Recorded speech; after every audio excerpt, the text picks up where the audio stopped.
Committee will come to order. Thank you for our guests being here today to testify.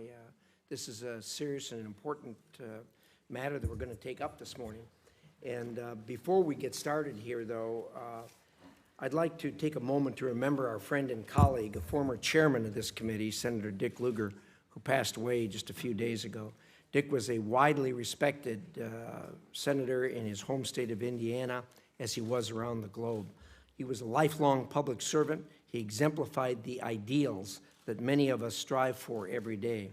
I was fortunate to serve alongside of him from my very first days in this committee, and I was able to benefit from his wisdom. At the top of the long list of his accomplishments in his work on is his work on nuclear non-proliferation in former Soviet countries. Our world is safer today because of his signature legislation, which was no easy feat. On behalf of all of us on the committee, I send my condolences to Senator Lugar's wife and his family and the many people who, like us, were blessed to know and work with him. He was a true statesman and will always be remembered as such. Thank you, Dick, for your service.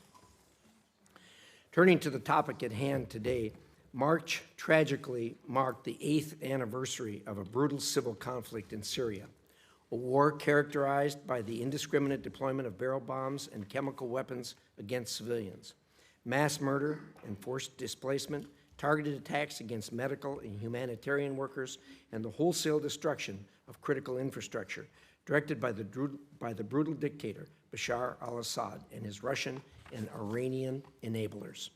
The humanitarian and economic toll has been devastating. More than 500,000 people have been killed. Over 13 million Syrians require urgent, life-saving assistance.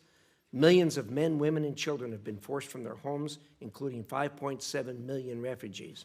And nearly 3 million Syrian children, including 800,000 child refugees, are out of school, and at least 10,000 of whom are unaccompanied, and all of whom are now vulnerable to trafficking, exploitation, and recruitment by armed groups, which we have all seen over the years. Notably, Assad's atrocities have also given rise to dangerous extremist groups, including ISIS, which have capitalized on the chaos, unleashed further death and destruction, committed acts of genocide. They have manipulated aid and further destabilized an already fragile region. These are people, not just statistics, and they deserve better. These are men and women with families and children, the overwhelming majority of whom have been dragged into a conflict not of their own making, yet are forced to pay the ultimate price. Unfortunately, there is no easy path forward for them. A particular concern is the current situation in Rukban along the Syrian-Jordanian border. The Rukban camp houses 36,000 Syrians, mostly women and children. In recent weeks, the Assad regime and its Russian backers have blocked access and repeatedly refused requests by the UN to deliver much-needed humanitarian assistance.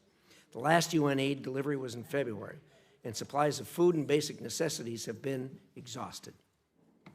With Ramadan fast approaching, I urge the Assad regime and its Russian backers to grant access to Rukban and beyond in line with UN Security Council Resolution 2449, thereby alleviating wide-scale humanitarian suffering.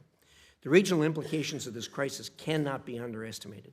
The unrelenting flow of refugees into Turkey, Lebanon, and Jordan has overwhelmed economic and security institutions and poses the risk of additional regional instability. And while it is easy to focus on conditions in the camps, it is important to note that roughly 90% of Syrian refugees live among hosting communities outside of camps. Refugees living in urban settings without access to legal employment or other assets face extreme difficulty in finding shelter and basic necessities. Moreover, they are often difficult to identify and therefore difficult to assist by agencies that wish to do so. This situation is simply not sustainable. It is in the U.S. interest to help Syrian refugees realize their desire for safe and voluntary returns to their homes as quickly as possible. All of this has resulted in the bill that would authorize sanctions against the Assad regime and its backers and hold these parties accountable for their human rights abuses and ongoing atrocities. This bill the Syria Civilian Protection Act, I've worked on with Ranking Member Menendez and others, and both of us, indeed many of us, want this bill to be passed as soon as possible. It was included in S1, the first bill passed by this Congress, but has become high centered over in the House. As a result, the Caesar bill will be taken up soon at a business meeting of this committee. The Syrian people need our help, and we should not delay this legislation any longer. The United States is the single largest humanitarian donor to the Syrian crisis, providing $9.5 billion since the beginning of the conflict. Now, the questions are, how do we maintain the momentum of support for these populations, and what programs provide a path to durable solutions for the Syrian people? Such solutions will both address the grievances that perpetuated the conflict and prevent sowing the seeds of future conflict. With Syria's complex and deadly war entering its 9th year, the United States and other partners continue to work to ameliorate humanitarian conditions while seeking a more permanent, durable solution to the crisis. We remain committed to doing what we can to save lives, while acknowledging that humanitarian assistance is just a Band-Aid. A political solution is long overdue. The United States stands with the Syrian people. We're happy to have this hearing today, and we're happy to have the distinguished guests that we have to talk about it with us here today. With that, I'll yield to Senator Menendez. Thank you, Mr. Chairman. Let me first join you in honoring the memory of the late Senator Dick Lugar. I was privileged to join the committee while he was, I believe, the chairman at the time. He was the ultimate statesman. At a time in which there is so much lack of bipartisanship, he ran this committee with the comedy, with the courtesy, with the respect for all views that we should emulate in our work today. And a time at which Russia is violating the INF Treaty and potentially leading us into a new nuclear arms race, it was Dick Lugar's work with Sam Nunn who made a difference in the world in terms of reeling us back from that arms race and creating a safer, more secure world for generations to come. And so I am better off having known Dick Lugar. I am reminded of his work, and I try to emulate some of what he does in the work that we do every day. I want to thank you, Mr. Chairman, for holding this hearing to highlight devastating ongoing human suffering inside of Syria. For more than 8 years, the Assad regime has waged an unrelenting war of brutality against the people of Syria, forcing millions to flee their homes, upending families and generations to come, destroying a once beautiful country, and enabling terrorists and nefarious actors to gain stronger footholds across the region. I had hoped, Mr. Chairman, that we could hear from some Syrians directly today, but instead let me at least acknowledge among us today members of the inspiring White Helmets, who to this day continue to risk their lives to save others and to tell the story of Assad's murderous campaign. Raid Salah is in town to receive a well-deserved award from the U.S. Holocaust Memorial Museum, and I ask that a statement from the group be submitted for the record. And I thank them for being here today with us. While we may talk of the defeat of the caliphate of ISIS, violence continues to rage in Syria's countryside and villages. Capitalizing on an incoherent policy from the United States and fatigue from the international community, the Assad regime and its Russian and Iranian facilitators of war crimes killed more than 100 people in February in Idlib alone. Nearly half of them were children. Facing Assad's barrel bombs and starvation campaign, as well as horrific violence from terrorist organizations, some 6.2 million are displaced from their homes within the country, many lacking access to adequate food and basic health care. More than 2 million children are out of school, risking a lost generation.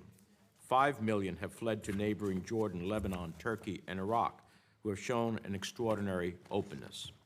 The impacts of this crisis, however, are not confined to the region. Nobody can forget the devastating images of dead Syrian children washing up on the shores of Greece, nor the hundreds who have drowned trying to cross the Mediterranean. While some governments have shown extraordinary compassion in welcoming the influx of refugees, This crisis has also fueled existing xenophobic and nationalistic voices seeking to upend the very foundational values and institutions that shaped the past half-century. And as Syrians bear the burden, the Kremlin wins on two fronts. The refugee crisis contributes to the political splintering of Europe, and it is able to maintain a foothold in the Middle East through its war criminal patron in Damascus. During the past 8 years of war, the international community has failed Syria, failed to resolve the conflict, protect civilians from gross violations of the Geneva Conventions and the laws of armed conflict, and ensure durable solutions for refugees. Instead of United States historical leadership in response to this kind of suffering, in 2018, President Trump froze and then terminated stabilization assistance in northeastern Syria and announced the withdrawal of U.S. troops by tweet, shocking both our local partners and deployed allies. Since then, erratic policy pronouncements have created uncertainty about U.S. strategy, timeline, intentions, and reliability.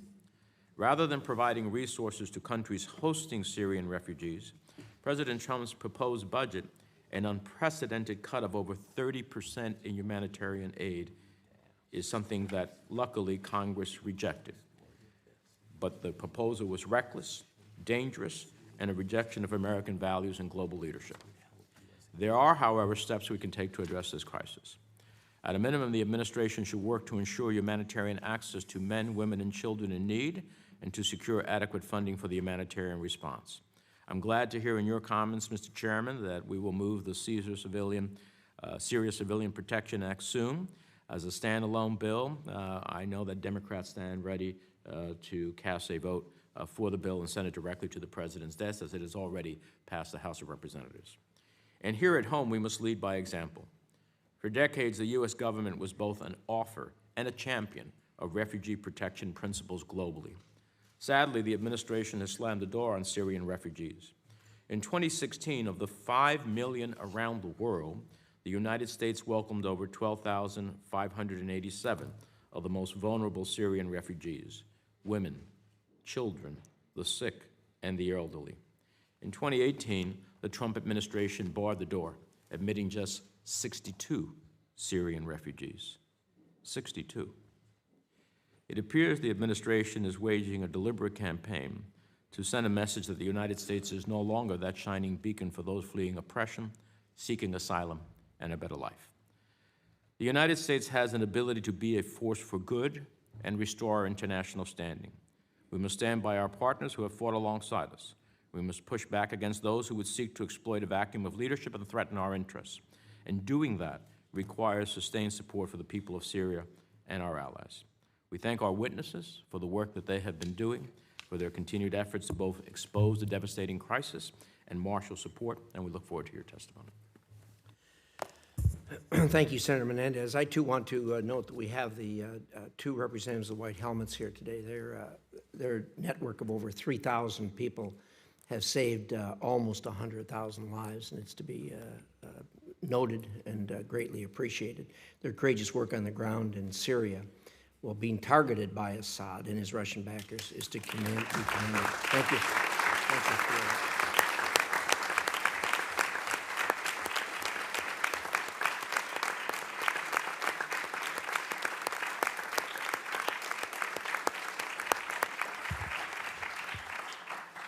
Thank you, gentlemen. Now we're going to turn to our witnesses, and I want to start with Mr. Ben Stiller, who is an actor, director, producer, and writer with a career spanning over 30 years. Mr. Stiller is also a committed advocate and humanitarian supporting the work of UNHCR, the United Nations Refugee Agency, since 2016. Mr. Stiller was appointed Goodwill Ambassador in 2018 and has traveled around the world to meet with refugees. Mr. Stiller, we're honored to hear from you. Thank you. It's great to be here in person with all of you. I watch you all on television all the time. You all look much taller in person. We watch you at the movies. Thank you. Chairman Reich, Ranking Member Menendez, and members of the committee, I am pleased to be here today in my capacity as a Goodwill Ambassador for UNHCR, the UN Refugee Agency, to discuss the ongoing needs of Syrian refugees and their host communities. As you've noted, last month saw the 8th anniversary of the Syrian conflict. In 2016, deciding that I didn't want to just keep watching the news of the conflict, but that I wanted to do something, I called UNHCR, which is mandated to care for refugees worldwide. Since then, I've had the opportunity to travel with them to meet Syrian refugees in Jordan, in Berlin, and recently in Lebanon. I've also traveled to Guatemala to meet individuals fleeing horrific violence in our own hemisphere. In my time with UNHCR, I've been incredibly impressed by their work. With a staff of nearly 17,000, 90% of whom are located in the field, UNHCR works tirelessly to assist the world's most vulnerable.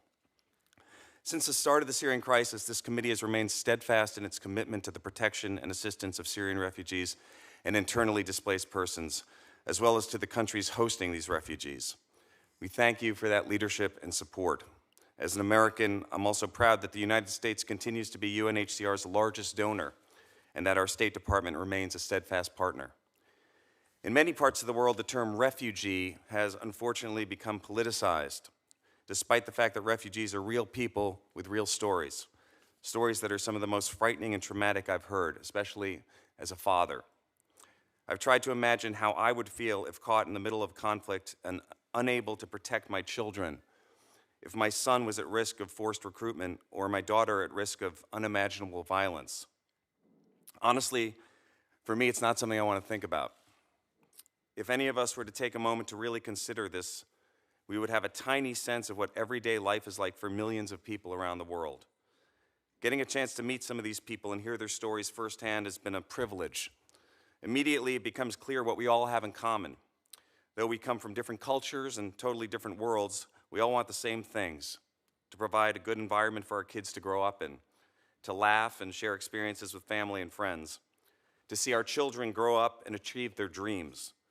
These are things we all want no matter who or where we are.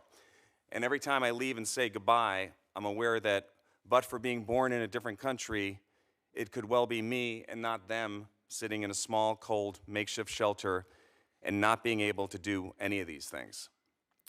These people have lost everything. This reality was all too clear last month when I was in Lebanon and I had the opportunity to meet a young Syrian family. Binana, her husband Rayed, and their 4 beautiful children. They've lived in Lebanon as refugees for 8 years now and have desperately struggled, constantly moving and constantly looking for work. Rayed has resorted to trying to sell his kidney on Facebook.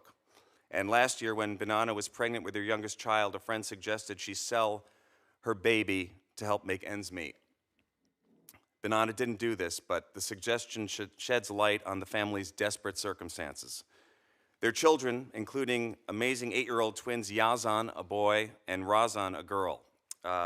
These 2 kids were very special, and I was very affected by Yazan's courage. He, just a very sweet boy, and he overheard his parents talking about their struggles, and he offered to help by selling vegetables on the street for income for the family. And he's just a very little kid, and his parents didn't want him to work, but he insisted, telling them that it was better than begging. And his father, Rayed, explained that Yazan is an excellent salesman. And so I asked him, I said, what makes you such a good salesman? And he said he's good at selling because he's so cute. And while his response was funny and it made me smile, the fact that he's working as a young child, missing out on school, and often going to bed hungry is a reality that's all too common for refugee children. And this family receives cash and assistance, food assistance through UNHCR, but it just isn't enough for them. The overwhelming majority of Syrian refugees have always been and still remain in the countries bordering their homeland. And while these are mostly middle-income countries, the sheer size of the refugee population and the fragile nature of the region's economic and political situation puts an enormous strain on the hosting countries. The majority of Syrian refugees want to go home one day, but most don't believe that such return is possible right now. They fear for the security of their families, as well as the prospect of military conscription, lack of documents, and lack of basic services, or just for their livelihoods there. In Lebanon, I heard these exact concerns firsthand. UNHCR is working with partners to address these obstacles. When the time is right, UNHCR will be there to support organized, large-scale repatriation efforts, as it has done in many parts of the world. Some self-organized returns are already happening. These families have made a highly personal decision to go home, and UNHCR respects and supports that decision. UNHCR is present at points of departure in host countries to ensure that returns are voluntary and to provide advice on documentation and other key issues. But in order to fully assist those who return and to monitor conditions, UNHCR and other humanitarian agencies need unhindered access to areas of return inside Syria. While access is slowly improving, it is far from being widespread or systemic. Because it's clear that large-scale return will take time, we should expect a significant Syrian refugee population outside of Syria for the foreseeable future. In the meantime, Syrian refugees have told us what they need, and we should listen to them. They need education for their children and the ability to work and provide for their families. They don't want to be dependent on aid and to sit idly for years. Refugees have the potential to contribute to the economic and socio-cultural lives of their new communities, whether those communities are in neighboring host countries, in resettlement countries, or ultimately back in their home countries where they can help to rebuild after years of conflict. We therefore need to provide the host countries with long-term structural support. We need to help them ensure that their health services, education systems, and livelihood opportunities are available to refugees, and also that the needs of their own citizens are addressed so that both groups are able to thrive. Done smartly, humanitarian aid and development aid, not only in the Middle East but in Africa, Central America, and elsewhere, can help address root causes in countries of origin, provided needed support to transit and destination countries, and help stabilize fragile regions of the world. The United States has been the most generous donor to many humanitarian crises, including the Syria situation, and I urge you to maintain this generosity. 8 years into the crisis, we must not look away. We cannot let Syrian families go deeper into destitution and cannot let their children be part of a lost generation. We need to ensure that these families can live in dignity and look to the future with hope. We need to ensure that these kids, like my kids and your kids, can have a childhood and achieve their dreams. Ultimately, we need to help create the conditions that will allow the majority of Syrian refugees to return home when the time is right, as they just so desperately want to do. Thank you. Thank you, Mr. Stiller. We appreciate your testimony in that regard, and thank you for your commitment to this cause. Next, we're going to turn to the Right Honorable David Miliband. Mr. Miliband is President and CEO of the International Rescue Committee, where he oversees the agency's humanitarian relief operations in more than 40 war-affected countries. From 2000 to 2010, from 2007 to 2010, he was the 74th Secretary of State for Foreign Affairs of the United Kingdom, driving advancements in human rights and representing the United Kingdom throughout the world. Thank you for being with us today, Mr. Miliband, and the floor is yours. Thank you very much, Chairman Rich. Senator Menendez, distinguished senators, thank you all for your leadership at this critical time in international affairs. I want to particularly applaud your determination to hold this hearing to look at the humanitarian consequences of the war in Syria, because our experience of the last 8 years is that far too often the danger that untended humanitarian crisis leads to geopolitical instability is not sufficiently appreciated. And the willingness of this committee to do so seems to me to be very important. I'm conscious of the need to get on to the questions, and so I won't repeat things that others have said, but let me make a few introductory remarks. I had the privilege of testifying before this committee in 2015 and in 2017, when the inhumanity of the Syrian conflict was a major news story. Today, Syria is mainly out of the news, but the suffering of well over half of the Syrian population, the population numbered about 25 million in 2011, well over half have been affected by the war. Their suffering has not abated. In the last 24 hours, bombing raids in the northwest of Syria by the government of Syria and Russian forces have caused death and destruction. I got in touch with our team on the ground this morning. They reported to me that today there have already been 50 air raids and attacks. We know that yesterday there were at least 20 aerial attacks, and in addition, 22 using barrel bombs. Our evidence is that 3,500 have been displaced even in the last 36 hours.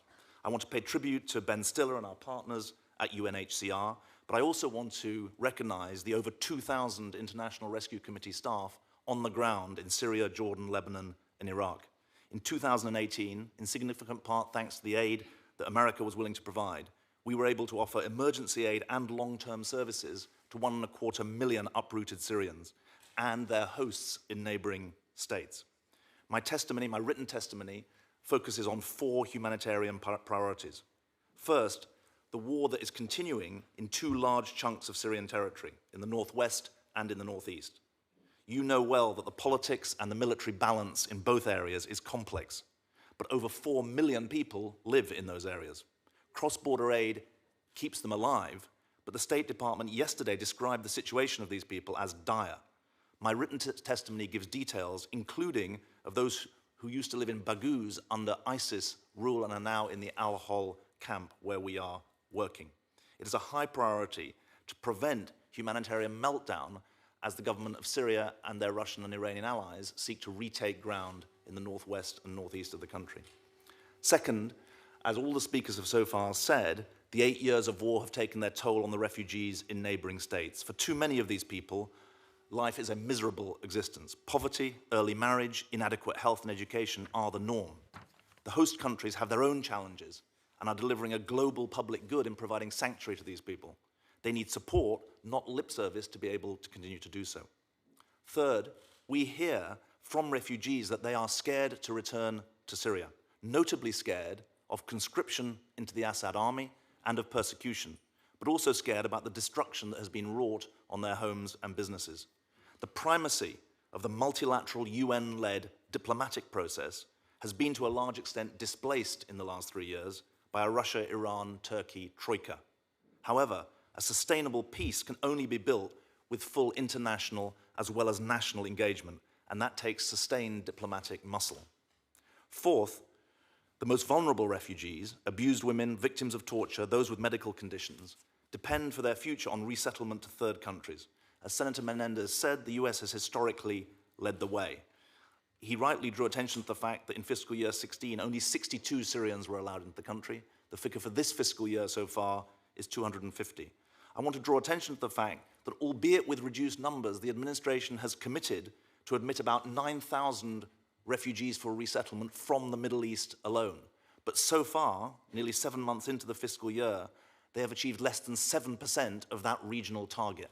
And it seems to me worthy of great attention to make sure that they do actually hit their own target in the course of the rest of this fiscal year. Mr. Chairman, Syria, over the last 8 years, has become a poster child for what I call an age of impunity, when the laws of war are considered optional, civilians are fair game, aid workers are seen as unfortunate collateral, and diplomacy is toothless. I thank you and the members of the United States Senate for the opportunity to provide the International Rescue Committee's perspective on this defining humanitarian challenge. I look forward to addressing your conversations, your questions, and to an important conversation. Thank you very much indeed. Thank you very much, Mr. Miliband, for your testimony, and also thank you for your commitment to this cause. We're going to do a 5-minute round. I'm going to start with a single question to Mr. Miliband, if you would. USAID's Office of the Inspector General is charged with rooting out waste, fraud, and abuse in U.S. foreign assistance. According to the Inspector General, it appears even life-saving humanitarian assistance to Syrians is not immune to corruption. I think the corruption issue around the world is largely unknown to Americans, but it is ubiquitous, as we all know, that work around the world. Could you please discuss for a minute why it's so important to institute and enforce zero-tolerance policies when it comes to corruption in humanitarian assistance? Thanks very much, Mr. Chairman. I'm glad you've raised that. I think there are three reasons that I would cite. The first is it's absolutely vital to maintain the confidence of taxpayers that their international aid is going to the people who need it, not being diverted to people who want to profit from it. And I know from my own experience in political life that it's absolutely essential to ensure that principles of value for money, of cost effectiveness as well as cost efficiency, are built in from the beginning in the way programs are organized and delivered. Secondly, I'm a very strong believer that it's important to have a culture of zero tolerance, because that means you are preventing fraud as well as taking defensive measures to investigate and tackle it. We, for ourselves, but I know that other NGOs do the same, do extensive risk analysis to make sure that we are working in ways that protect taxpayers' money. We are vigilant in following through where aid reaches. And perhaps of most interest to the committee, we use the views of beneficiaries themselves as an early warning system when things are going wrong. Because, of course, the first people to know that the aid isn't going where it needs to is from people who are meant to be getting it.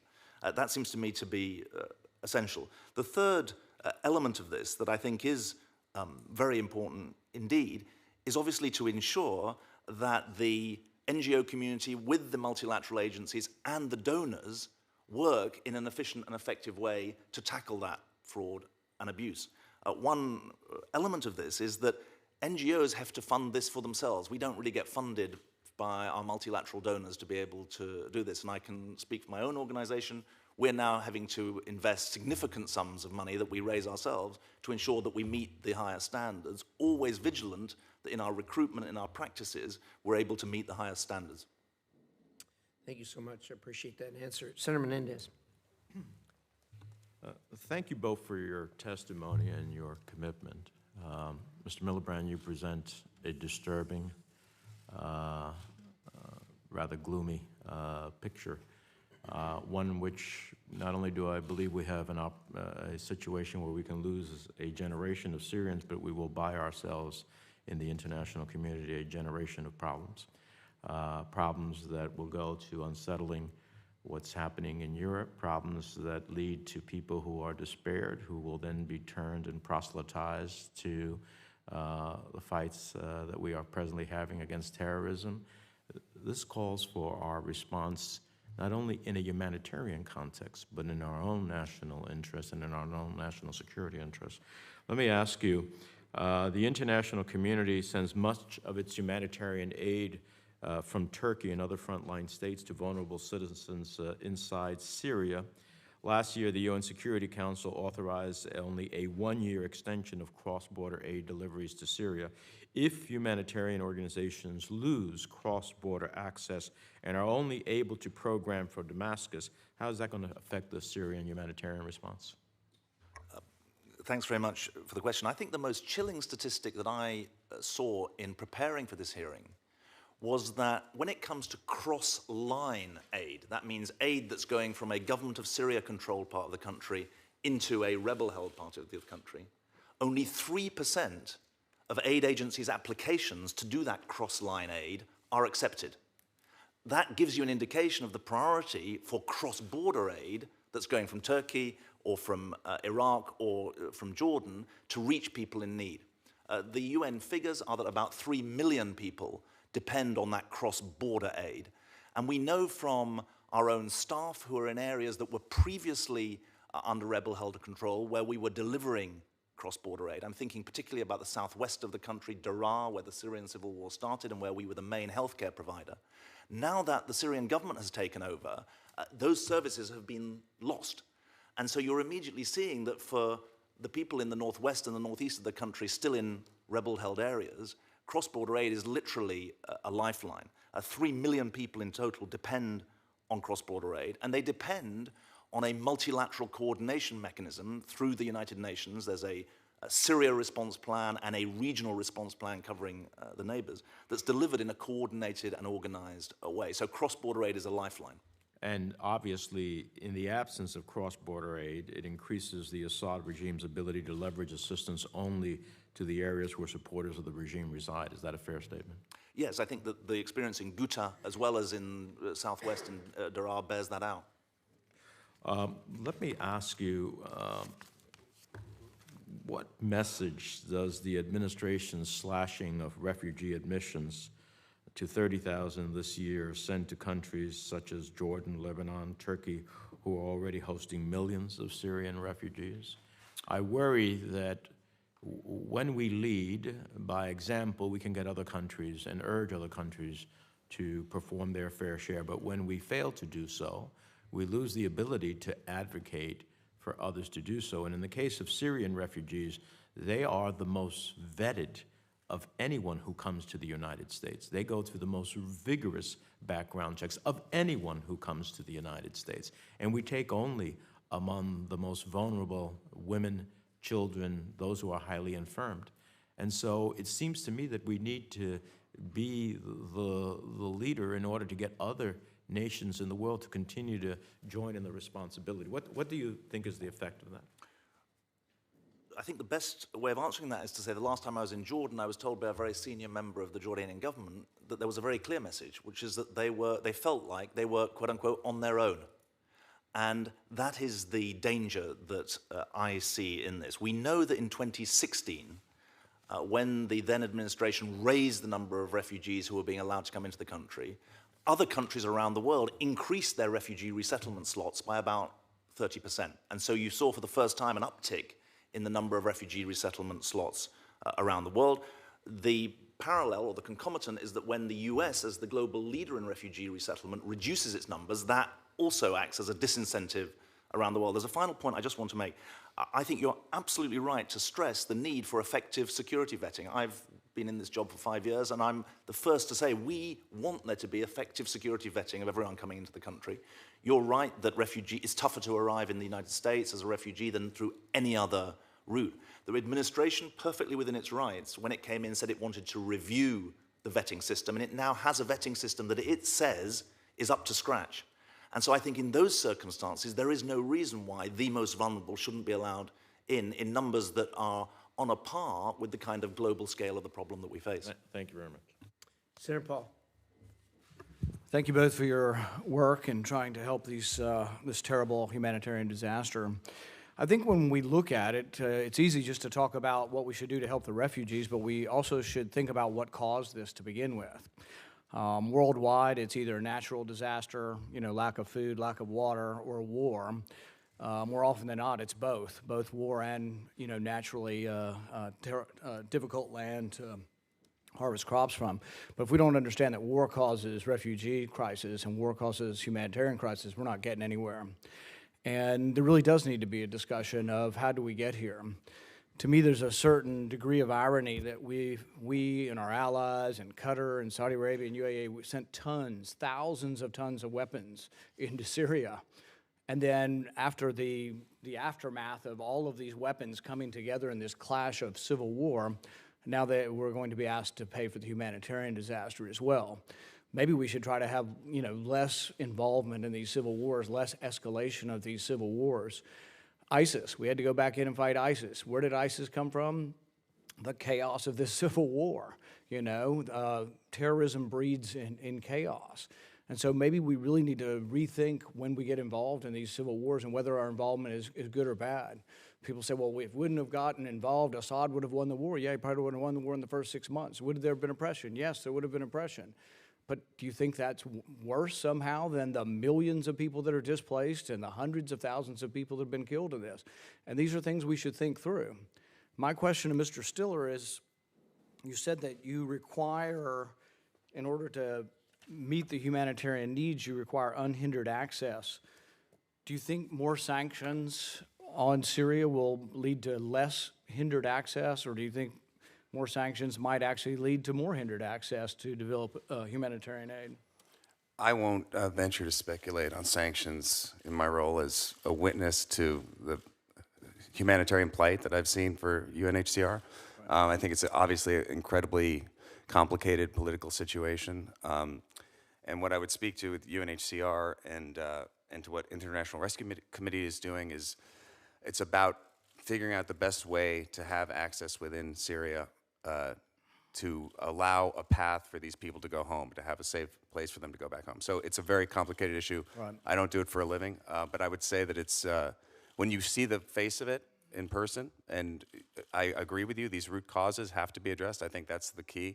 But when you see the face of it in person and what's going on there now, I think it's just very important that we do everything we can to help. Yeah, and I think the thing is that some see sanctions as war by another name. It's a softer form of war, but it's the war goes on. It's not acknowledging that basically the war is over and that somehow the tide is going to change and Assad will be defeated by sanctions.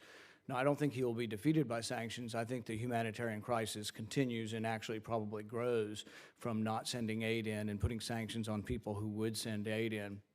So I think we really do need to rethink this. Sanctions is not going to change the outcome of the war in there, but I think it will change the ability for the country to recover.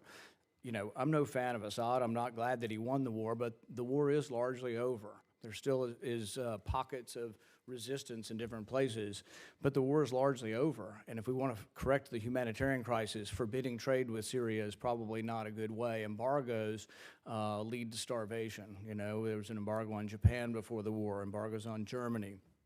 They didn't prevent the war. They actually may have brought the war on as well. So I think we ought to rethink what we're doing as far as how we treat this. There's one thing to give money and to feed people, and that's admirable. But it's another to continue the war and think that somehow we're going to change the outcome. That's all I have. Thanks. Thank you, Senator. Senator Cardin. Well, let me thank first both of our witnesses. Mr. Stiller, you're a face that can get significant support in this country and around the world on these issues, so I thank you for taking your time for this extremely important humanitarian need. And Mr. Miliband, your reputation and your leadership has been indispensable. Let me just respond very quickly to Senator Paul. For the people of Syria, whether you call it a war or not, there's not peace. And the circumstances on the ground are extremely dangerous for the population in Syria. And we can talk about all the different problems we have, including a final resolution for a government that represents all the people of Syria, which is desperately needed. We can also talk about the need for access for humanitarian assistance, which is what this hearing is about, and how we deal with refugees. But yesterday I attended, or Monday I attended the meeting of the U.S. Holocaust Memorial and Museum. And the White Helmets were honored the night before, and we congratulate you. It's incredible inspiration to all of us, the work that you do. But there's an exhibit there on Syria, the 8 years of atrocities, and I encourage as many of our colleagues to see that exhibit as they can, because what the museum is about is never again. It's a memorial to the victims, but it's also our commitment of never again, and we're seeing it over and over again. So, Mr. Miliband, you mentioned the point. Your final summary was pretty sobering, and I think you'll find many of us that agree with you, the failures in so many different areas. But let me just mention one of the issues you mentioned, impunity in Syria. If it's never again, those who have committed these atrocities have to be held accountable. We included, working with Senator Rubio, legislation I authored dealing with the Syrian war crimes accountability. It's the law of our land. Now, this administration has defunded that effort in the budget. But if we don't hold accountable those who commit atrocities, we're going to see this movie again. And we've got to take steps to make sure that doesn't happen. And I know this hearing is focused on the humanitarian needs, but I would just urge us all to recognize that we have a responsibility to humanity, that those who are responsible for these atrocities are held accountable. I want to drill down a little bit on the point that Senator Menendez mentioned about U.S. leadership, because U.S. leadership is so vitally important, and you had a chance to comment in regards to the Syrian refugee numbers here in the United States. But it goes beyond that. Take a look at the administration's budgets on humanitarian aid and cutting aid in so many of those areas. Look at our immigration policies generally. Look at the rise globally of nationalism, anti-migrants, so that when we look at the politics within the region of Syria, it's becoming more and more challenging for the neighboring countries to accept and maintain their commitment to refugees because of the politics, global politics of refugees. So, Mr. Miliband, I just would give you another opportunity. This committee has historically taken a very strong position for the U.S. leadership on dealing with vulnerable populations. And we are concerned that the U.S. leadership is not where it needs to be today, as we ask other countries to do things and keeping borders open with Syria and maintain refugee camps and allow humanitarian aid, which is a real burden to their own political stability in their own country. Where we need to be, the Western powers, to show by example. Yes, the refugee numbers are critically important, and our numbers to be so far behind a very, very modest number. When you look at the numbers in the surrounding countries of Syria and the numbers that they have and the percentage of their population, we need to show leadership. So I just give you an opportunity to respond to that as to how this is affecting your ability to carry out your mission. Well, thank you very much. I think the age of impunity that I referred to is driven by two things. One is a crisis of diplomacy. And to speak to Senator Paul's very important point, the roots of these refugee crises are in civil wars. And the tools of diplomacy for wars between states are not well suited to the crises that exist within states. And so the tools of diplomacy have to be reinvented for a civil war situation rather than an interstate conflict. Secondly, though, the crisis of accountability that you referred to speaks directly to the fact that essentially war crimes, and in many cases literally war crimes, are not investigated. And that is the absolute foundation for this. We all know that the UN Security Council has been blocked from effective investigation of crimes inside Syria. It's been left to NGOs, some of them based in Germany actually, who've done an outstanding job in highlighting particular individuals who've been the focus of this. The US has shown leadership in respect of Magnitsky Act in a different context where it's targeted particular individuals.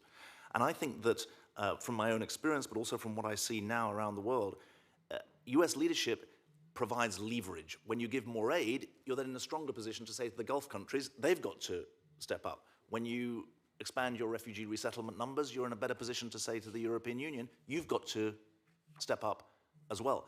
And then perhaps to tread into more difficult territory, when the US embraces the notion that civilian casualties need proper independent investigation, it also sends a very important message about what we really mean by accountable government and by liberal democratic principles. And it seems to me that's the message that goes out, that when you set an example, you get leverage. And I think that's what we see. And when that example is not set, I'm afraid it incentivizes the worst of behavior rather than the best. Thank you, Mr. Chairman. Thank you. Senator Gardner. Thank you, Mr. Chairman. Thank you to both of you for your time and testimony today. Mr. Miliband, we met, thank you for the work that you do through IRC. We met with some individuals from the office in Denver. Thank you very much for the work and certainly the work that takes place in Colorado as well.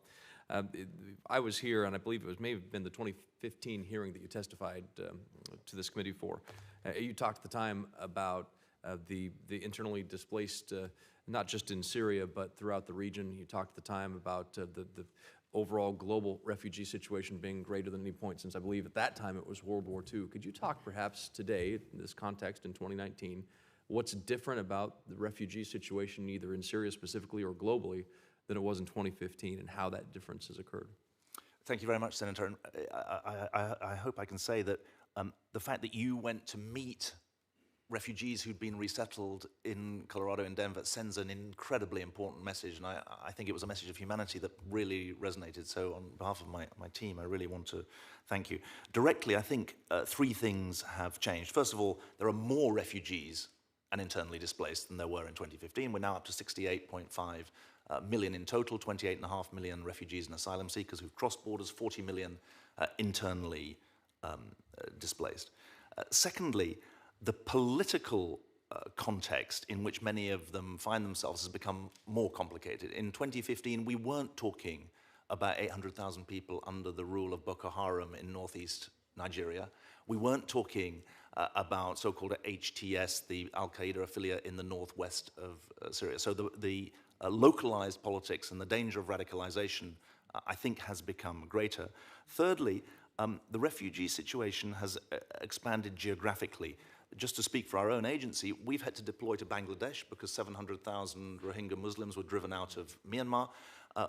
We've had to deploy into Colombia because of the very significant number of displaced people coming out of Venezuela. So that's the third aspect of this, that the geographical spread has grown too.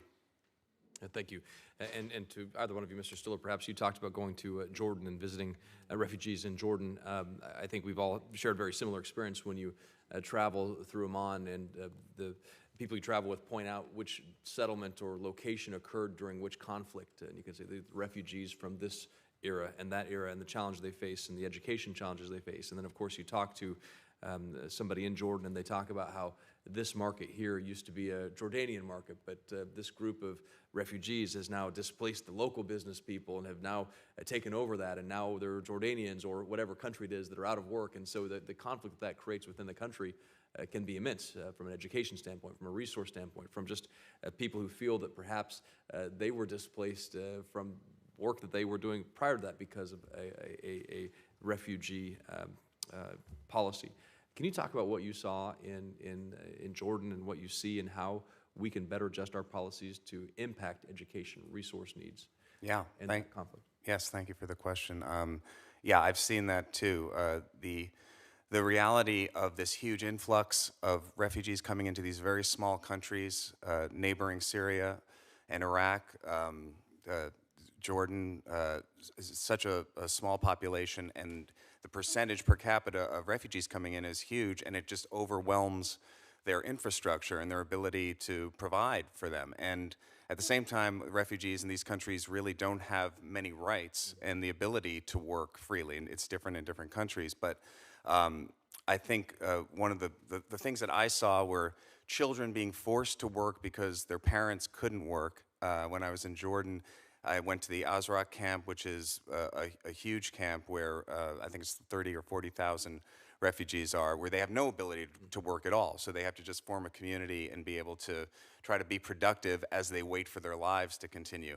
And then the vast majority that are outside the camps are trying to make ends meet, and a lot of the times the parents can't work. So I met a child named Khalil who was 13 years old, one of, I think, 6 or 7 kids in a family, and they had come from Aleppo, and they'd been there for about 3 or 4 years, and his father couldn't work due to medical issues. So this boy, Khalil, similar to the boy I was talking about, Yazan, had to work at an auto body shop for about 12 to 14 hours a day. He's 13 years old, and very war-weary face, I would say, beautiful green eyes. I remember him very well.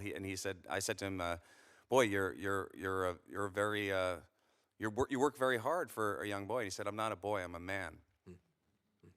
And I think that's the reality. He's missing out on his education. It's a whole generation of young Syrians who are not having any access to education. And the host countries are overwhelmed. I had a chance to meet the King and the Queen in Jordan when I was there, and they talked about the huge pull it has on their infrastructure. So I think it's very important to be able to help these host countries so that they can provide for their own citizens and provide for the influx of refugees. Very good. Thank you. Thank you, Mr. Chairman. Senator Shaheen.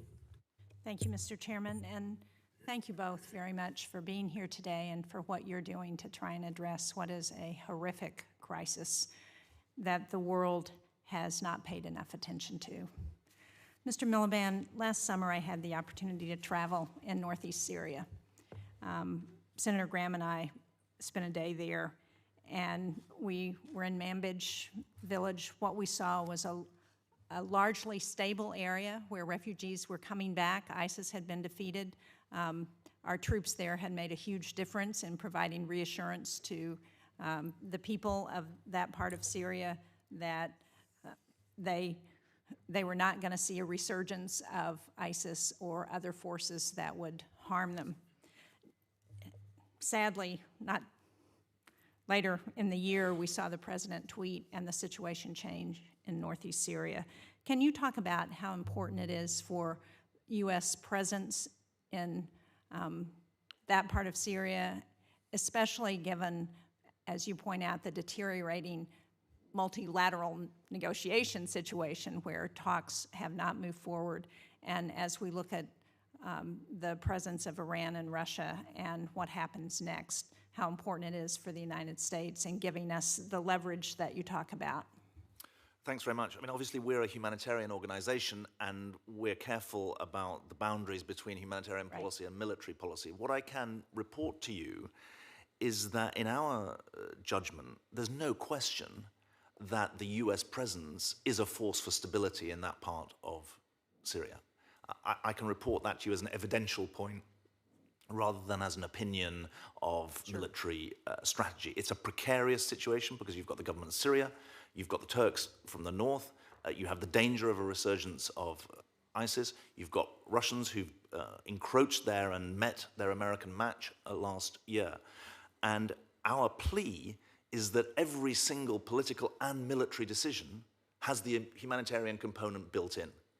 And the danger, obviously, is that any change in that precarious and fragile military balance sets off a chain reaction that has devastating humanitarian consequences, most obviously a new flow of refugees or displaced people, or the danger of radicalization and a resurgence of some kind of organized ISIS, Daesh cell there. And I think if you do build in that humanitarian component, you'd speak to the stability that is essential to try and preserve. And how concerned are you about Turkey's incursion into that part of Syria when the United States troops are completely gone, and potential for further disruption and humanitarian to make a difficult situation even worse if that happens? I mean, I think the most important thing to say is that in thinking about any part of this complicated jigsaw, we recognize other parts. So I promise I'll come to the point of what happens if a Turkish area is established.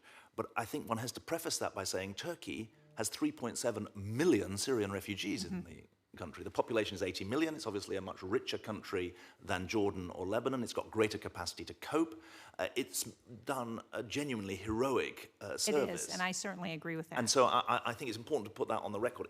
Equally, it's important to say that for a variety of reasons, when inside Turkey, the Turkish state and its organizations deal with all the refugees there. It's not international NGOs in the main who are providing the support. And we know that when Turkish authority is established in other parts of Syria, there isn't a place for the international NGOs. So the most obvious and direct consequence of the development that you describe would be that international NGOs would no longer be playing the role that they have been in the past. Certainly we have health centers at Tal Abad and elsewhere in the northeast of the country, and they would no longer be there. And so that speaks to this very fragile political, military, but also humanitarian standoff that exists.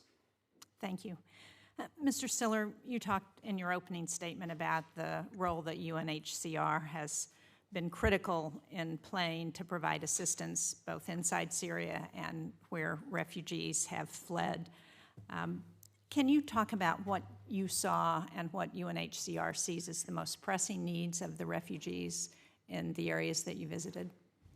Yeah, thank you for that question. I mean, when you go there, the first thing that you experience is people living in extreme poverty. And these are not people who came there necessarily in extreme poverty. I mean, I think it's really important to remember that nobody chooses to be a refugee, and a refugee is not some poor wandering person who decided to leave their country. Refugees are people who were forced to leave due to persecution. So they're doctors, lawyers, farmers, cab drivers. They're regular people who literally had their house was bombed and they had to leave. So that reality is then, you know, they're dealing with the fact that they can't work, they don't have the right to work, so they're living in very, very tough conditions. And I think that's one of the biggest issues that UNHCR deals with is trying to help these people make ends meet and just be able to be fed and to be able to take care of their children, and then to provide access to education. So all of these interconnected issues that David's been talking about also are, you know, the root causes are there, but the reality of the humanitarian issue is that these people are trying to survive until they can have a chance to go forward in their lives and to provide for themselves. And so UNHCR is working to provide education assistance, helping the host countries, as I was speaking about earlier, to provide education within the country and just services to have access to food and to cash assistance to be able to pay for food and to be able to pay for the rent for these places that they have to stay in that are very, very, you know, tough, very tough conditions. Everywhere I've been, I've seen people living in one-room or two-room dwellings, a lot of times with no access to plumbing, women living alone who, just to be a woman who's a refugee living on your own is incredibly difficult and dangerous, and let alone what the children have to deal with. Just to be able to go to the bathroom, if the bathroom's not in your own dwelling, is a dangerous thing. So I think it's providing help for for the people who are living there in terms of just access to basic needs, but then helping the host countries work with programs to allow refugees to be able to work within those countries. That's a lot of the work that UNHCR is doing, so that they can figure out systems so that these people can work and provide for themselves while they're waiting to go home. Thank you very much. I'm out of time, but your point about the importance of the U.S. support for UNHCR is absolutely critical, right? Thank you, Mr. Thank you, Chairman. Senator Sheen. Senator Romney. I want to thank both of you for being here today and making the trip to join us, and appreciate the work that you're doing to help alleviate human suffering. A question for each of you. Mr. Stiller, first of all, I'm sure as you've gone to these various places in the world where refugees are located, that you note that there are some places that are doing a better job than others. There are some countries that are doing a better job than others in helping refugees. There are some organizations that are doing a better job in providing relief. And I wondered whether UNHCR is actually, or has actually put together a, if you will, almost a handbook or a guide as to these are the best things you can do to help refugees in your country. Is there an effort, if you will, in the business world, it's called best practices, where you lay out the best practices of one enterprise to learn from it? Is that happening? And do you have a sense of the kinds of things you'd want to see in listing, these are the best things you can do to help refugees that come into your country? Yeah, thank you for the question. I'm not aware if there is a specific handbook of that type or guide, but I'd refer you to my colleagues at UNHCR who I'm sure could tell you about that. I mean, I think in terms of my experience, one of the, besides the things we've been talking about, I think one of the most important aspects of this is just how people relate to refugees in the world and how they experience them. And I think right now, my concern is that there is this politicization, there's this demonization from some places of what a refugee is, this cause for fear of refugees are dangerous. And the reality is it's the opposite. Refugees are fleeing danger. And all of these people are not trying to come and invade our country or any other country. They're trying to come and just live until they can go home. And resettlement with refugees, I think, is also a big, there's a misunderstanding about that. Of the millions and millions of refugees, only I think it's 0.4% are actually resettled in a third country, 0.4% of all refugees. So I think it was 56,000 worldwide last year. So the reality is this small number are the most vulnerable, as Senator Menendez was saying, and Senator Reich were pointing out. These people are the ones who are the neediest, who are going to a third country. I think we can help by supporting organizations like UNHCR that are helping the host countries, and I think it's 85% of the refugees are going to these neighboring countries, and these countries are overwhelmed. So I think that's a huge part of it. And I'd say just attitudes towards refugees, humanizing them, seeing them as people, and not something to be feared. Thank you. Mr. Miliband, I think we were all drawn by the comments of Senator Paul, who I think correctly pointed out that civil war is one of the great causes of humanitarian crisis throughout the world, and refugees being displaced from their homes. And he raised the prospect that perhaps we should just let these things run their course and not be involved when an authoritarian ruler decides to abuse their people. Of course, the challenge with that idea is that it would send a very clear message to some of the world's worst actors that the United States of America and other nations that value human rights are not going to come to your aid. And it would make it only open the door and create a green light for some of the world's worst actors to pursue policies to oppress their people. That being said, I do wonder whether there are things that the West or other nations could have done throughout the process in Syria that would have alleviated human suffering to some degree. And I recognize that with conflict and war, there was going to be some human suffering, but the extent of it in Syria is just so overwhelming. And the humanitarian crisis that's occurred is unthinkable. And for those that have not been in the region, it's hard to communicate through words. Is there, as you stand back and look at what happened in Syria, or perhaps in other conflicts, are there lessons learned about what we could have done if not to prevent civil war, are there things we could have done to have made the human suffering less intense and less extensive? Thanks very much, Senator. Can I first of all answer your first question? Please, Because yes. I think your value for money point, your effectiveness point is incredibly important. Because the truth is the humanitarian enterprise has to change. Historically, it was keep people alive until they go home.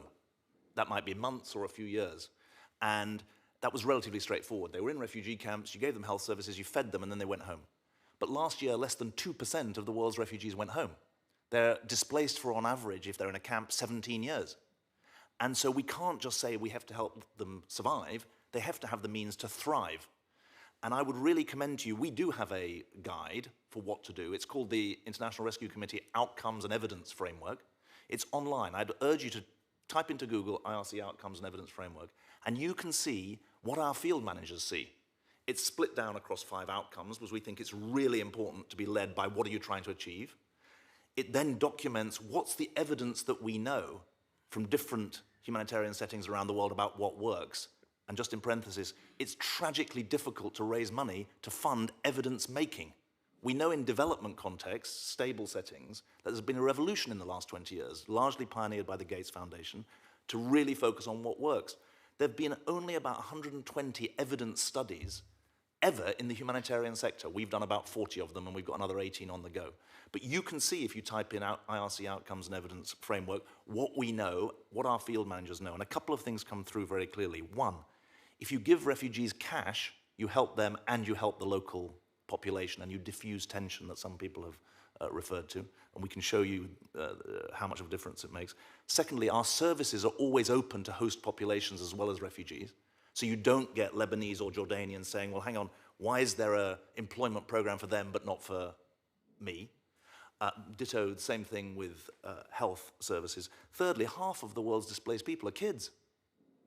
And I don't think it's wrong to talk geostrategically as well as morally about the utter short-sightedness of failing to educate generations of people who are in the midst of war, even if they're then living in stable settings. So Lebanon and Jordan, we don't have the quote-unquote excuse that it's a war zone so they can't get educated.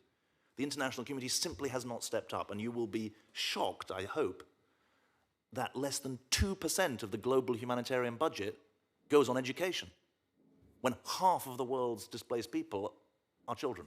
So we've got huge work to do to make sure that the outcomes and the evidence are really the guide to practice. Sorry to go on about that. Have I got time to answer his next?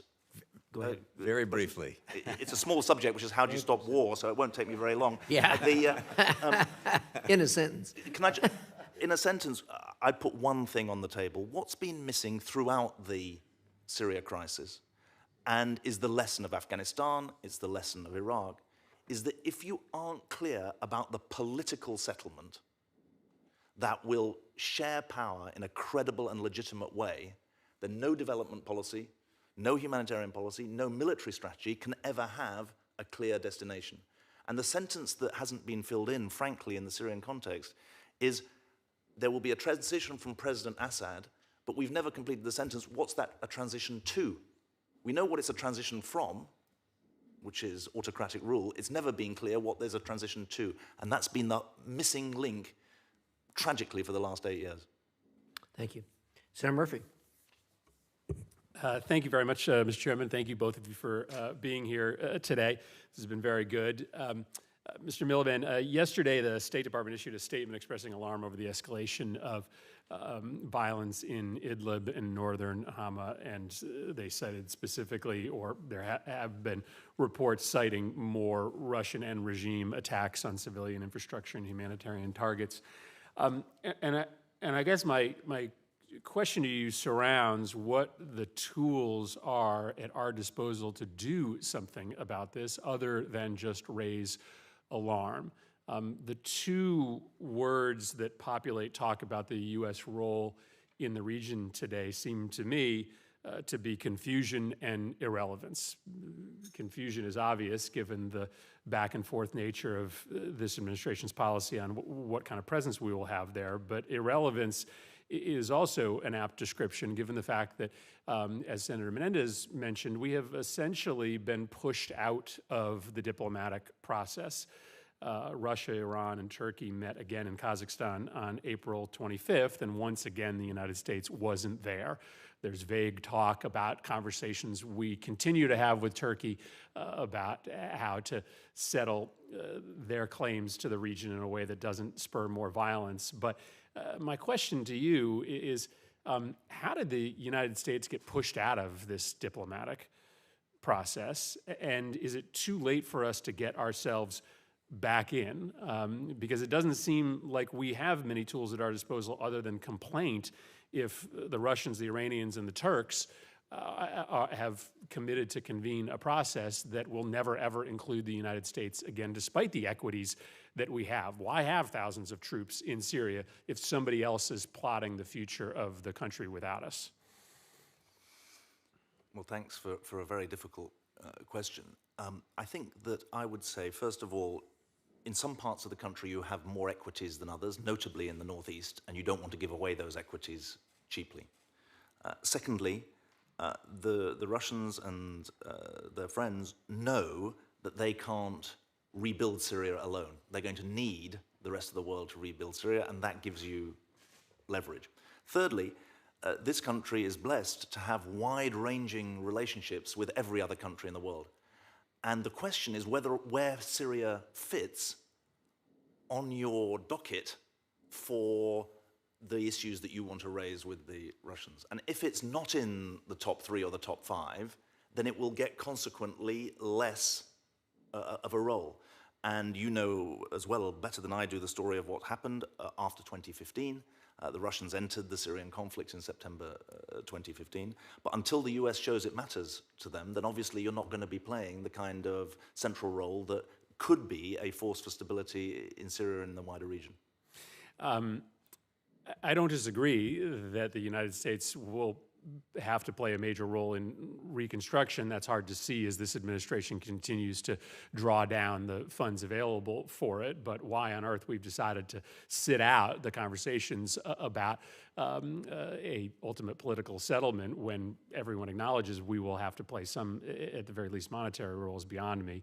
Mr. Miliband, I wanted to also take advantage of the fact that you're before this committee as we are about to vote on an effort to override a presidential veto regarding a bipartisan effort here in Congress to pull the United States out of the disastrous civil war in Yemen. I just came back from the region where I received maybe the most disturbing briefing I have ever received on Yemen, in which our humanitarian agencies there told me that there are 250,000 Yemenis today that are starving and are likely beyond saving, are beyond help. And there's another 10 million who are at risk of falling into that category. The state of the economy is in shambles. The Saudis have made all sorts of deliberate decisions not to do things that are perfectly within their control to prop it up. And what was maybe most interesting to me was when you lay down a map of where these 250,000 are that are literally weeks and months away from death by famine. They are distributed between the Houthi territory and the territory controlled by the coalition, a coalition of which the United States is part. And so this isn't just about the Houthis stopping aid from getting in. This is also about a decision by the coalition to allow for a campaign of starvation to exist in places that it controls. Do you share this bleak assessment of the situation on the ground in Yemen? Yes, I do. We have about 800 International Rescue Committee staff on the ground in Yemen. I was in Yemen myself in September. The malnutrition that you speak to is profound, and there are 2 critical variables that need to be affected. One is that the war strategy of the coalition has failed. 18,000 bombing raids have not, far from ending the war, they have fueled the war, and they've radicalized the population and left Iran stronger, not weaker. And so it seems to me the leadership role that you've been playing has been outstanding and has been bipartisan, has been very, very welcome. Secondly, you're absolutely right that the Houthis have also got responsibilities. And we take our humanitarian opportunity to talk to all sides and to press them, both directly and indirectly, about their responsibilities in respect to the Stockholm process, which the UN convened in January and which has not been followed through. And I think it's that twin track that's absolutely essential. Thank you. Thank you, Mr. Chairman. Thank you, Senator Kane. Thank you, Mr. Chair, and what a great hearing. So I have a thank you, I have a an observation for my committee leadership and a question for you. So the thank you is to both your organizations, the IRC and UNHCR. You guys do amazing work, and I've seen it there as well as in your testimony here, and we really appreciate it. To the White Helmets. And I want to thank an American group, the Syrian American Medical Society, what SAMS has done to provide medical care. Our Syrian American physicians has been heroic, and I want to acknowledge them. A comment for leadership is a frustration. We have a great bill, Senator Risch, your bill, the Caesar-Syria Act, that I am a strong supporter of. That bill would have passed through the Senate unanimously, passed through the House unanimously. So we had the Caesar-Syria Civilian Protection Act, and it was bundled together with another completely bipartisan bill, the U.S.-Jordan Defense Cooperation Act, and another completely bipartisan bill that I was a co-sponsor of, the U.S.-Israel Security Assistance Act, and it was bundled together in Senate Bill 1. You mentioned that Senate Bill 1 is high-centered in the House. Let me explain why. These were three great bills that were completely bipartisan that would have passed nearly unanimously. A decision was made on the floor of the Senate to add a fourth bill, the Combating BDS bill, that was highly controversial, and it was added because of a thought that it may split Democrats and Republicans for a political purpose. It was more important to make a political statement and divide people about BDS than to pass these bills that were unanimously, nearly unanimously supported here. We could have had a separate floor debate about the BDS bill, but instead it was put in the middle of bills that were completely bipartisan. This bill would have been, the Syrian bill that you sponsor, that I strongly support, would have been on the president's desk and would have been signed, but because the BDS provision was included, and the BDS provision gives state and local governments the ability to punish contractors who are peacefully supporting the BDS movement. It has been held unconstitutional in 3 different states, most recently in the last 2 weeks in a case in the Fifth Circuit. And so, I think it was John F. Kennedy who said the perfect is the enemy of the good. Well, the partisan can be the enemy of the good too. So often when we have things that we all agree on, instead of doing that, we throw like on a Jenga game or something, the one last piece on it that screws the whole thing up. And I hope that we'll have a chance to pass the Syria-Caesar Act. And I hope we'll have a chance to pass the Israel and Jordan Cooperation Acts. And we should, when we can agree on some things that are really good, why muddy them up with things that are just, the stunt becomes more important than the substance, and I find that frustrating. Let me ask, and I don't demean anybody's position on the BDS bill, but we could have had that as a separate debate and discussion and vote, and it wouldn't be complicating our support for Syrians. Let me ask you a question about this. You really queued up my question, and it's just one issue. 17 years was the phrase you mentioned. We can think about refugee status as if it's something temporary. We shouldn't think of it that way. In Deuteronomy, my father was a wandering Aramaean who went into Egypt and sojourned there and grew into a nation great and powerful. I mean, refugees from the beginning of time have been with us. It's not an episodic emergency, but we often think about it as an emergency thing, so it's going to be tents and porta potties and water bottles when maybe we should be thinking about permanent structures and water treatment systems and building schools. I have been with Syrian refugees in camps in Adana. I've been with them in urban drop-in centers in Gaziantep, Turkey. I've been with them in sort of urban settings in Beirut. If the normal lot of a refugee now is more like a 17-year lot than a 2-month lot, what should we be doing as we're providing financial support, as we're working with our NGOs to take account of that reality of refugees? Because it's a different model in terms of what to fund and what to support if you acknowledge that 17-year reality. Thanks very much. I think it's a great point. And just to add to the statistics, once you've been a refugee for 5 years, the average goes up to 21 years. Yeah. So the Syrian war's been going on for 8 years. Most of the refugees have been refugees for at least 5 years. So it's long term. What's the answer? One, we need the humanitarian and development systems to work together rather than separately. We can cut the bureaucracy, but we can actually also improve the outcomes. And we need to drive the short-term interventions in such a way that they're actually linked to the longer-term interventions.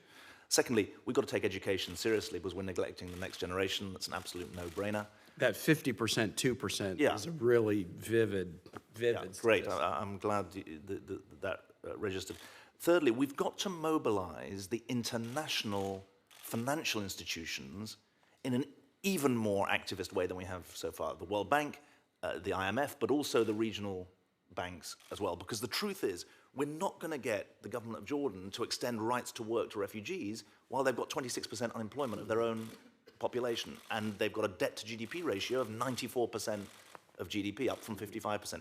So we need to think strategically about the way in which the international system accords benefit to those countries that are delivering on this global public good. And it's got to be a shift of mindset from short-term band-aids to long-term strategic intervention. And if you can get the education right, get the employment right, get the macroeconomic support right, you can create conditions that this doesn't become a toxic fight of the host community against the refugees, but actually becomes something that, like in Uganda, has actually been managed well, has got people off aid, and actually created benefit for both sides. Thank you. We could talk about that for a long time. I appreciate Good. it, Mr. Chair. Thank you, Senator Kane. Senator Markey.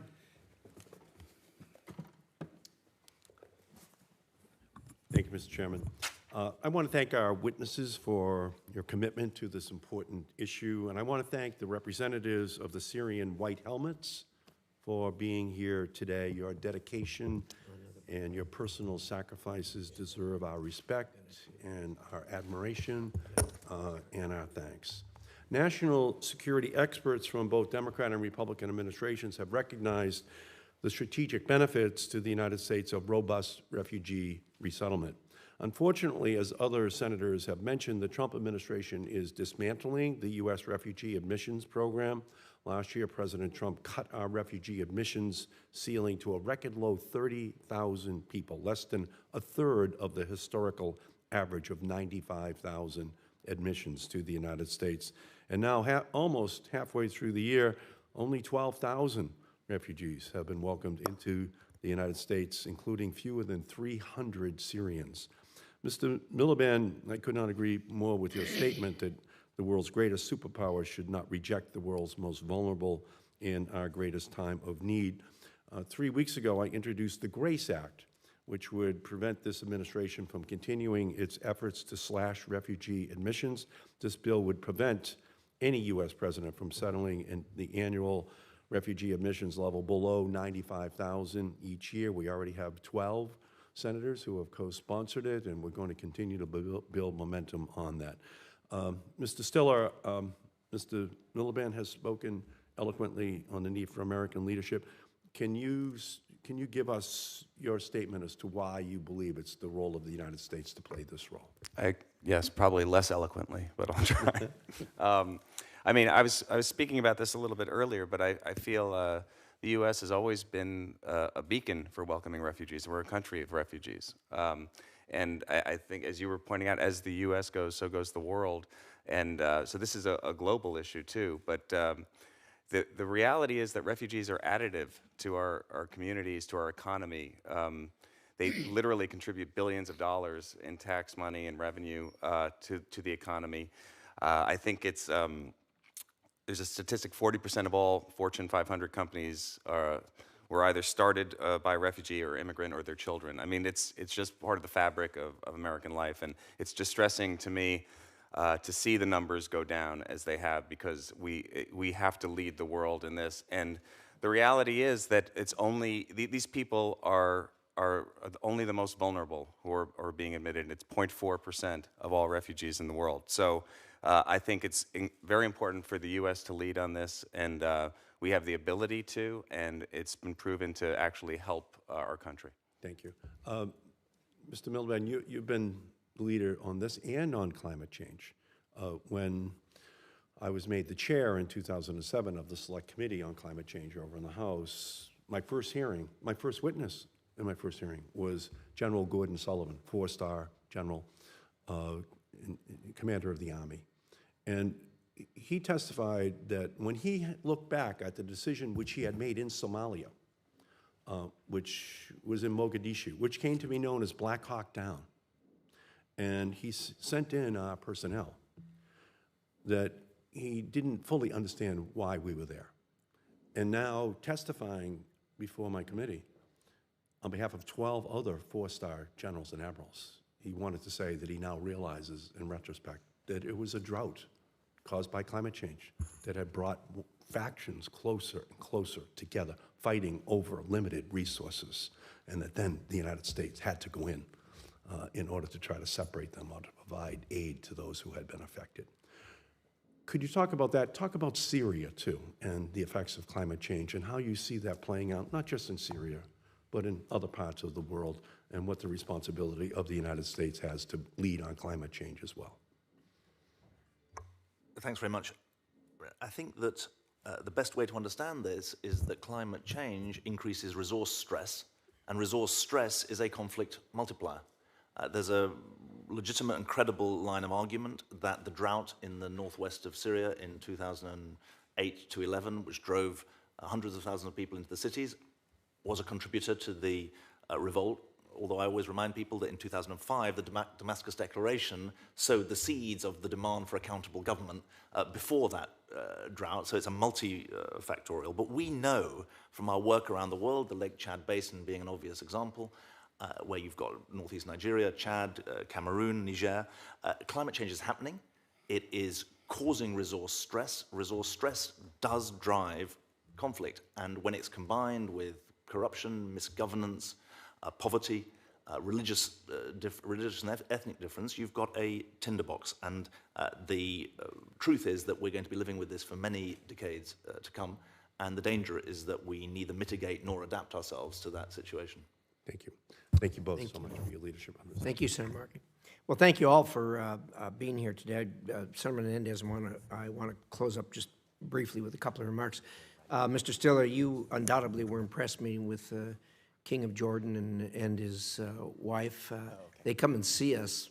Gosh, I'll bet it seems like quarterly, but it's probably just once every 6 months. But it's really unfortunate we don't have leaders like that all over the Middle East. We wouldn't have the kind of issues that we have. They do remarkable things, and particularly being hosts, albeit involuntarily, to the refugees, the thousands and thousands of refugees in their country. Mr. Miliband, I was a little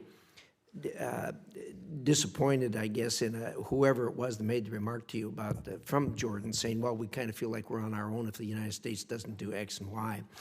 One of the great untold stories that most Americans have no idea is we are doing a tremendous amount there compared to the rest of the world. I mean, we're the ones that are funding, are providing the funds so that Jordan can take care of those people in those refugee camps. And it's a tremendous humanitarian crisis there, and it's our money that is sustaining that. So the Jordanians are not alone, and I can tell you, the king and the queen do not feel that they are alone in this.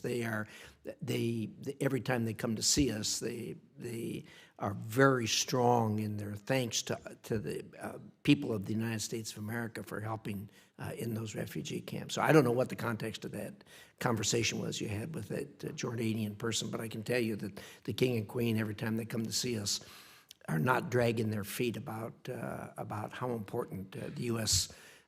Help has been, and will be. So with that, Senator Menendez. Thank you, Mr. Chairman. And I agree with you. The King and Queen are very appreciative of U.S. assistance, driven to a large degree by the Congress. And also, while they are so appreciative of our assistance, they have a bigger, huger dynamic. And so it's the rest of the world community that needs to be engaged equally as well. Mr. Stiller, in your professional life, you bring us humor, you give us insights into our lives, you talk about, through your medium, our humanity. And in this regard, I was thinking about some of the stories that you told briefly in your visit most recently. Can you share any insights in Lebanon, for example? It's my sense that Hezbollah and the Lebanese government are pressuring refugees to return back to Syria, 1.5 million. Did you glean from your visits there a sense of, you describe life as it is. Did you glean from your conversations how Syrian refugees see their future? Did you glean from your interactions a sense of what it would take for them to return? I'm pretty much of a view of why they don't return right now, but there are some who question why they don't return. Can you share any insights in that regard? Yeah, thank you for that. I feel that almost to a person, everyone I talked to there desperately wanted to return, or wanted to return in a very real way. Whether or not the reality of that was possible is a different question. I met a woman in Tripoli who was living alone. I was talking about her earlier, who her husband had gone back, had decided to go back, I think a year or a year and a half ago, and he disappeared. And she hasn't heard from him since, and she doesn't know what happened to him. And I think that's indicative of the reality for these people, is that they just don't know what they're going back to, and they have to make this very difficult decision on their own, and it's a very fluid situation. So I think there's they know that they have to make a life where they are, but they also have a strong desire to go back. I find in the camps it's a little bit more, there's less hope sometimes, because they're just in this sort of limbo, and they have no opportunity to work at all. I think people living outside of the camps are trying to find work where they can, but again, they don't have the right to work most of the time. The children, I think, is the biggest issue, because those two young twins that I talked about in the beginning, they've lived outside of Syria their whole lives. They actually don't even remember Syria, because they left when they were 6 months old. So I was at a settlement where a group does puppet shows for the kids that tell them about Syria and tell them about the places in Syria through characters talking about it in a way that actually it's towns that we hear about, Aleppo and Homs, that we hear about in a very negative way here in America. In this puppet show, they're talking about these places as these wonderful places where these kids will someday go back to. And the purpose of it is to educate these kids about their home country, so that when they someday go back, they will have a connection with it. And I think that's the concern. I don't know if what the reality is for a lot of these people, but I know that they have a strong desire to go back. And but the reality right now is that until it can be a safer place for them to go back, it's hard to recommend, for anybody to recommend they go back. They have to make that decision on their own, which is really difficult. Thank you so much. If I may, Mr. Chairman, I just may finish. Mr. Miliband, one last question. We have had the violations of international law and humanitarian response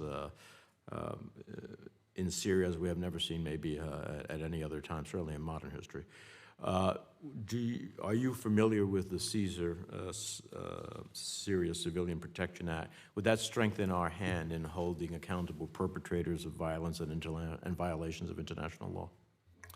Thank you, Senator. And I know many of you, including the chairman, have shown great leadership in leading on this CSER Act.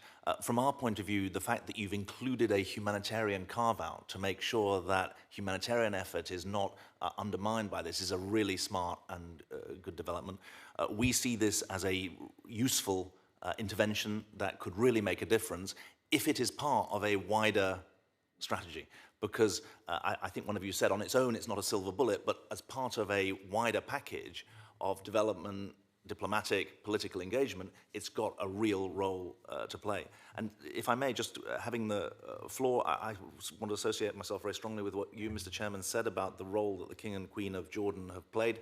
The Queen sits on our board of overseers, having been on our board of directors. The context I was asked was one in which the number of refugees being resettled from Jordan has dropped from 19,000 3 years ago to 3,900, then to just 52 coming to the United States. And it was in that particular context that so many Jordanians feel that they're, quote unquote, on their own. And the king himself, I thought in a very telling and honest way, said in a recent interview publicly, I'm sure he said the same to you privately, he said publicly, for the first time, we can't do it anymore. The dam is going to burst.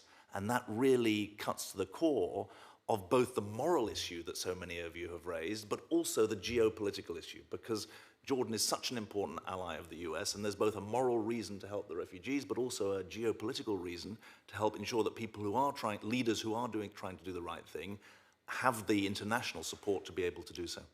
Thank you. I appreciate it. Thank you to both of you. Votes have gone off, and we're going to have to go down and cast our vote, but this will conclude our hearing today. And I want to thank both of you sincerely for taking the time out of your busy schedules to come here and be with us. We're going to keep the record open until the close of business on Friday. Questions can be submitted. We'd ask the witnesses to respond to those as promptly as you can, if you will. And with that, also, I would like to note that we have had a request for written testimony to be entered into the record from David Lilly, the Executive Director of the Syrian American Medical Society Foundation. That will be included in the record. Again, thank you all for attending today. This hearing is adjourned.